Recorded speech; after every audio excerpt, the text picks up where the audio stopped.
Hello students, welcome to ज्ञान the Niketan YouTube channel. आज मैं आप सभी को इंग्लिश का पहला क्लास कराऊंगा। इस वीडियो में आपको ये बताया जाएगा कि इंग्लिश होता क्या है, इंग्लिश का परिभाषा क्या है, डेफिनेशन क्या है, इंग्लिश के फादर कौन है। उसके बाद आपको बताया जाएगा इंग्लिश को कितने भागों में बांटा गया है, कौन कौन सा भाग किस पीरियड में चल रहा था। ठीक है, ये सारा चीज आपको इस वीडियो के माध्यम से हम बताएंगे। आई होप कि ये वीडियो आपके लिए बहुत ही ज्यादा यूजफुल होने वाला है, इसलिए आप सभी इस वीडियो को शुरू से लेकर अंत तक अवश्य देखें। बहुत ही यूजफुल वीडियो है ये, हर क्लास के लिए, हर किसी के लिए मोस्ट इंपॉर्टेंट वीडियो है, बहुत ही ज्यादा इंपॉर्टेंट वीडियो है। आपको अगर इंग्लिश की जानकारी रखनी हो तो इस वीडियो को देखना, मतलब लास्ट तक देखना ही है। ठीक है, तो हम इस वीडियो को स्टार्ट करते हैं, इस क्लास को स्टार्ट करते हैं। आप सभी ध्यान से इस वीडियो को देखिएगा, बहुत ही यूजफुल वीडियो है ये। ठीक है,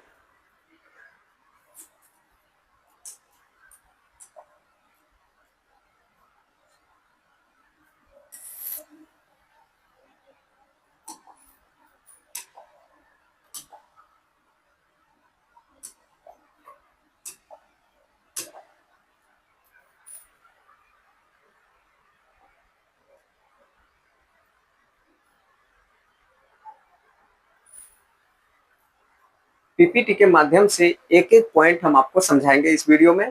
आप लोग ध्यान से देखें। पीपीटी का यूज हम इसलिए कर रहे हैं ताकि मतलब ईच एंड एवरी पॉइंट, मतलब हर पॉइंट क्लियर हो जाए, है ना, हर पॉइंट क्लियर हो जाए, इसलिए हम पीपीटी का यूज कर रहे हैं। ठीक है, इसमें क्या होता है, पीपीटी से पढ़ाने से थोड़ा सा वीडियो छोटा हो जाता है, थोड़ा सा कम टाइम में वीडियो पूरा बनता है, ज्यादा वीडियो बना लेते हैं और लिखने में थोड़ा सा टाइम लग जाता है, इसलिए पीपीटी का यूज हम कर रहे हैं इसमें।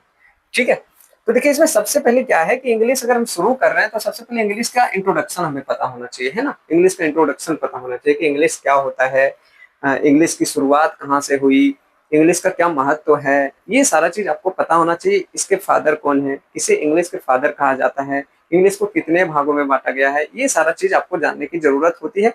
मतलब किसी भी चीज को, इंग्लिश छोड़ दीजिए, किसी भी सब्जेक्ट को यदि हम पढ़ते हैं तो शुरुआती हमारा यही होना चाहिए कि उसका जितना डिटेल होता है वो हम जाने। बाद में हम कुछ अलग चीज जानेंगे, लेकिन शुरुआती में हमें डिटेल ही जानना चाहिए। ठीक है, तो ध्यान से देखिएगा कि सबसे पहला जो हमारा सेंटेंस है, सबसे पहले जो इसमें दिया गया है, इंग्लिश लैंग्वेज, यहाँ लिखा हुआ है इंग्लिश लैंग्वेज। देखिए, English is not only a subject, it is a language. यह सिर्फ एक सब्जेक्ट नहीं है, यह एक लैंग्वेज है, भाषा है। मतलब इसकी जरूरत आपको हर जगह है, इस भाषा की जरूरत आज के टाइम में हर जगह है, एवरीवेयर।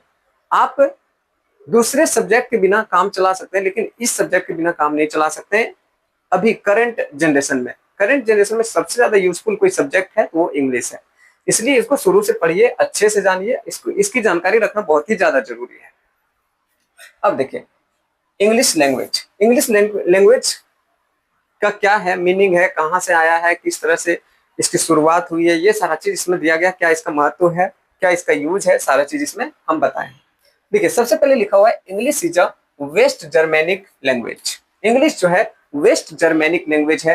वेस्ट जर्मेनिक लैंग्वेज बोलने का मतलब कि वेस्ट एक तरफ से कह सकते हैं वेस्ट यूरोप, है ना, पश्चिमी यूरोप, यानी जैसे ब्रिटेन हो गया, फ्रांस हो गया, डच हो गया, जर्मनी हो गया, ये इन सभी देशों से ही इसकी शुरुआत हुई थी, है ना। इन सभी देशों से ही इसकी शुरुआत हुई थी। जिस प्रकार से संस्कृत की शुरुआत हमारे भारत से हुई थी, वैसे ही अंग्रेजी की शुरुआत वेस्टर्न यूरोप से ही हुआ है।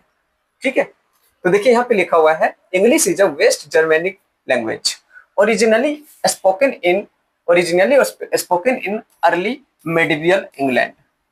यानी शुरुआती में, है ना, इंग्लैंड में ये मुख्य रूप से बोला जाता था, इंग्लैंड का ये मुख्य भाषा था। आप भी जानते हैं कि हमारे इंडिया में इंग्लिश यदि आया है तो ब्रिटिश की ही देन है। Today it is one of the most widely spoken language in the world. आज के समय में पूरी दुनिया में सबसे ज्यादा, सबसे विशाल, है ना, कोई लैंग्वेज बोला जा रहा है तो दैट इज इंग्लिश। रीजन क्या है, रीजन ये है कि हम सभी को पता है कि अंग्रेजों ने दुनिया के लगभग बहुत सारे देशों में अपना उपनिवेश बनाया था और उन्होंने हमें अपना कल्चर देके चला गया। तो यही सबसे बड़ा रीजन है। यदि इंडिया के लोग कहीं जाके वहां के लोगों को अपना उपनिवेश बनाते, वहां के जगहों को अपना उपनिवेश बनाते, तो आज के टाइम में शायद हिंदी बोला जाता है हर जगह, है ना। लेकिन ऐसा नहीं हुआ, इंग्लैंड के लोग हमारे यहाँ आए, इसलिए हमें अपना चीज दे करके चले गए। इसलिए कहा जाता है कि पूरी दुनिया में सबसे ज्यादा कोई बोली जाने वाली भाषा है, लिखी जाने वाली भाषा है, उपयोग किए जाने वाली भाषा है, तो वो क्या है, इंग्लिश है। अब देखिए, it is the primary language of several countries. बोला जाता है कि कई ऐसे देश हैं जहां का यह प्राइमरी यानी प्रमुख भाषा है, ठीक है, including the UK, the US, Canada, Australia and New Zealand. और भी कई ऐसे देश हैं जहां का ये प्राइमरी लैंग्वेज है ना, मतलब मदर टंग है, वहां का ये मदर टंग है। And serves as a second और official language in many other. और कई ऐसे देश हैं, कई ऐसे कंट्रीज हैं जहां पे इसे सेकेंड लैंग्वेज की तरह यूज किया जाता है। इंडिया ही देख लीजिए, इंडिया में इसका यूज सेकेंड लैंग्वेज की तरह किया जाता है। फर्स्ट लैंग्वेज हर स्टेट का अपना होता है और दूसरा लैंग्वेज इंग्लिश होता है। उसी तरह से कई ऐसे कंट्रीज हैं जहां पे इसको as a second language use किया जा रहा है। It is used globally in education, business, science, technology and the internet। यानी इसका मुख्य रूप से पूरी दुनिया में यूज हो रहा है, साइंस में यूज हो रहा है, टेक्नोलॉजी यानी तकनीकी में यूज हो रहा है, बिजनेस में इसका प्रयोग किया जा रहा है, एजुकेशन में इसका प्रयोग किया जा रहा है, और इंटरनेट की बात किया जाए तो पूरी तरह से इंग्लिश पर ही ये डिपेंड है ना। यानी यदि आपको ब्रिटेन से अगर आपको बिजनेस करना हो तो आप हिंदी भाषा में लेके जाइएगा तो आपकी कोई चीज को वो स्वीकार नहीं कर पाएंगे, क्योंकि वो समझ ही नहीं पाएंगे आप बोलना क्या चाह रहे हैं। इसीलिए आपको इंग्लिश को लेकर के चलना होगा, इंग्लिश सीख के रहना होगा, इंग्लिश बोलना ही पड़ेगा। देखते होंगे बड़े बड़े जो बिजनेसमैन होते हैं सभी को इंग्लिश आती है बोलने के लिए, है ना, लीडर्स वगैरह सबको आता है इंग्लिश। रीजन क्या है, क्रिकेटर्स वगैरह, इन सभी को क्यों आता है इंग्लिश, क्योंकि ये सिर्फ इंडिया में लिमिटेड नहीं है, इंडिया से बाहर भी ये जाते हैं खेलने के लिए, है ना, भाषण देने के लिए, बिजनेसमैन बिजनेस करने के लिए, इसलिए इनको इंग्लिश आती है। तो इन सभी चीजों में आज के टाइम में इंग्लिश एकदम वास्ट लेवल पर यूज हो रहा है ना। आगे देखो, आगे लिखा हुआ है, Geoffrey Chaucer is called the father of English language. कहा जाता है कि जियोफ्री चौसर जो है वे इंग्लिश लैंग्वेज के फादर है, ठीक है। जियोफ्री चौसर जो है वो इंग्लिश लैंग्वेज के फादर है। यानी कहा जाता है कि अच्छे से इंग्लिश का जो इंट्रोड्यूस किया था इन्होंने ही किया था, इसलिए इन्हें क्या कहा जाता है, जियोफ्री चौसर, मतलब इन्हें इंग्लिश लैंग्वेज का फादर कहा जाता है, ठीक है। अब देखिए कब का बात है ये, तो he was a poet and author. ये लेखक थे, कवि थे, कब, तो ड्यूरिंग द 14th सेंचुरी, मतलब 14वीं शताब्दी में ये क्या थे, एक कवि थे, एक लेखक थे, है ना, और इन्होंने ही इंग्लिश को सबसे ज्यादा इंट्रोड्यूस किया है, ठीक है। आगे देखिए, time period of English language, यानी इंग्लिश लैंग्वेज का टाइम पीरियड क्या है, टाइम लाइन क्या है, टाइम काल, समय काल क्या है इसका। तो देखिए इंग्लिश क्या है, यहाँ देखिए लिखा हुआ है, the history of English language is divided into 3 main periods. यानी इंग्लिश को क्या किया है, 3 मेन यानी मुख्य पीरियड में बांट दिया है, ग्रुप में बांट दिया है। कैसे, तो पहला कौन सा था, तो ओल्ड इंग्लिश, पहला ओल्ड इंग्लिश था। ओल्ड इंग्लिश का जो टाइम काल है, टाइम लाइन है, वो 450 एडी से 1150 एडी तक है। यानी 450 ईस्वी से लेकर के 1150 ईस्वी के समय काल को क्या कहा जाता है, ओल्ड इंग्लिश पीरियड कहा जाता है। ओल्ड इंग्लिश पीरियड का टाइम लाइन क्या है, तो 450 से लेकर 1150 एडी तक, ठीक है। मिडिल इंग्लिश देख लीजिए सेकंड में है, तो मिडिल इंग्लिश का जो टाइम काल है 1150 एडी से 1500 एडी तक है, 1150 से लेकर 1500 एडी तक है। और थर्ड है मॉडर्न इंग्लिश, जो आज यूज हो रहा है आज के टाइम में। तो मॉडर्न इंग्लिश जो है 1500 से लेकर के अभी प्रेजेंट यानी कंटिन्यू है, अभी तक जारी है, कौन सा इंग्लिश, मॉडर्न इंग्लिश। देखिए कहा जाता है कि ओल्ड इंग्लिश जो था अभी के इंग्लिश की तुलना में बहुत ही ज्यादा डिफिकल्ट था, है ना, बहुत ही ज्यादा डिफिकल्ट था। अभी के तुलना में देखा जाए तो ओल्ड इंग्लिश बहुत ज्यादा कठिन था, बहुत ज्यादा डिफिकल्ट था। ठीक वैसे ही जैसे संस्कृत, यदि आप पुराने संस्कृत को उठा के देखें तो उसमें और आज के संस्कृत के भाषा में बहुत ही ज्यादा डिफरेंस आपको देखने के लिए मिलेगा। पहले का संस्कृत बहुत ज्यादा वास्ट होता था, डिफिकल्ट होता था। ठीक वैसे ही इंग्लिश भी बहुत ज्यादा डिफिकल्ट हुआ करता था और आज के टाइम में इसको इजी बना दिया गया है।